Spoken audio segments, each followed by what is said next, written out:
meus irmãos meu novo presente. E você, Benjamim, vê se não come todos esses figos. Guarde alguns para quando eu voltar.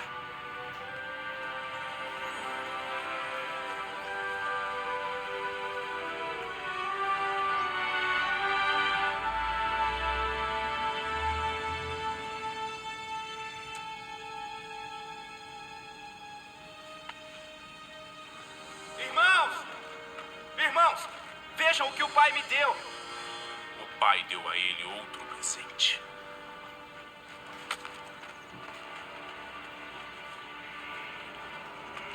Levi? Judá? O que está acontecendo? Vocês estão me assustando. Parem com isso. Não precisa ter medo. Queremos apenas experimentar sua túnica nova. Me dê isso. Parem, o que estão fazendo? Agora ela é minha. Cebulão, Joguei no buraco. Não machuque. Parem. Simeão, coloque no chão. A paz do Senhor Jesus, meus irmãos, tudo bem com você? Acabei de pôr um pedacinho da história de José. E aqueles que o derrubaram lá dentro daquele poço, vamos dizer assim, são os seus irmãos. Antes um pouco, tem quando José conta dos seus sonhos para os seus irmãos, uma grande inocência. José queria dividir com os seus irmãos os sonhos que ele tinha, que era enviado por Deus. Mas eles não receberam dessa forma. Começou a entrar dentro do coração dos seus irmãos ira, rejeição sobre aquele irmão que se achava melhor. Isso era na cabeça deles. Só que o pai amava muito José, porque ele era o filho mais novo. Então, não sei se é em todas as famílias, mas a gente sempre adula um pouquinho o filho mais novo. Por quê? Porque ele é pequenininho, porque ele precisa de carinho, de atenção, de orientação. E muitas vezes a gente, como pais que tem filhos mais velhos, espera que os seus filhos, assim, sejam referência para o mais novo. Mas os mais velhos tinham inveja. Por que eu coloquei um pedacinho para você? Para você entender que José é como nós, quando nós aceitamos Jesus. Quando nós aceitamos Jesus, nós esperamos que quem está dentro da igreja nos aceite, nós começamos a nos envolver, a contar coisas da Bíblia, a contar coisas da palavra, queremos dividir nossos conhecimentos e também queremos que as pessoas dividam os conhecimentos dela conosco. Ei, mas meu irmão, não é só dentro da igreja, mas lá fora, tome cuidado. Nem todo mundo quer saber da sua alegria, nem todo mundo quer saber da sua felicidade. Muitas vezes, nem todo mundo quer saber o que Deus está fazendo na sua vida.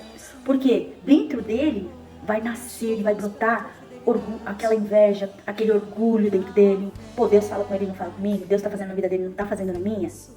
Tem aquelas pessoas que quando você começa a contar, não é nenhuma coisa assim extraordinária, mas fala, irmão, olha, eu orei essa noite. Precisa de ver o Espírito Santo se movendo dentro de mim. Uma coisa que ela também pode fazer, mas ela não faz. Também gera muitas vezes, poxa, Deus usa ele, mas não usa eu. Deus fala com ele, mas não fala comigo. Pois é, isso acontece hoje em dia. E os irmãos de José jogaram ele naquele lugar esperando que ele morresse. E o pior, a túnica dele foi rasgada, colocada sangue de animal, para que o pai dele achasse que ele tivesse morrido. E é muito triste você desejar a morte espiritual, a morte de alguém, do seu irmão. Não precisa ser membro da igreja.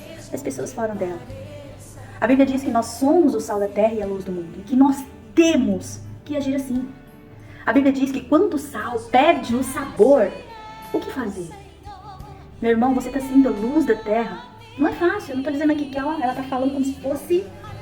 Porque eu estou sofrendo perseguição no trabalho, eu estou sofrendo com pessoas me caluniando, me defamando. Eu estou sofrendo dentro da minha casa, com os meus filhos, com meu marido, com minha esposa. Não é fácil não, meu querido. Mas o final de José, ele se tornou governador do Egito. Ele se tornou o segundo do Egito, porque o primeiro era o faraó. Ele mandava no Egito. E o que ele fez? Teve uma escassez muito grande naquele país. Então, o Egito, governado por José, guardou mantimentos durante 7 anos da escassez. Então, só o Egito tinha, naquela época, os mantimentos que utilizavam, como trigo, por exemplo. Então, todos os povos das regiões iam lá. E quando os irmãos de José foram lá, isso já se fazia há muitos anos, José viu. E José queria saber se o coração dos seus irmãos permaneciam da mesma forma.